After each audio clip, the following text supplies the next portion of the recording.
ಆಯ್ತಿದ್ಲು. ಅಕ್ಕ ಒಂಚೂರು ನೀರ್ ಹಾಕು.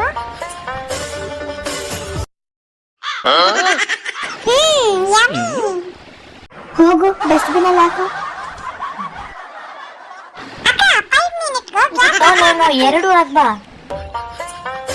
ಅಕ್ಕ ನಂಗಾಗಲ್ಲಪ್ಪ. ಅಕ್ಕ ಸ್ವಲ್ಪ ಆಟಾಡೋಣ ಬಾ.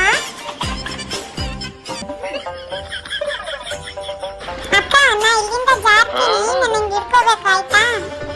ಹೇಳೋದನ್ನ ಹೇಳ್ಬಿಟ್ಟೆ, ಯಾಕೋ ಬೇರೆನೇ ಬರ್ತಿಲ್ಲ. ನಿಮ್ಮಮ್ಮ ನೋಡಿದ್ರೆ ಬೈತಾರೆ ಬಾ. ಬಾ ವೇದ್ ಕೂತ್ಕೋ.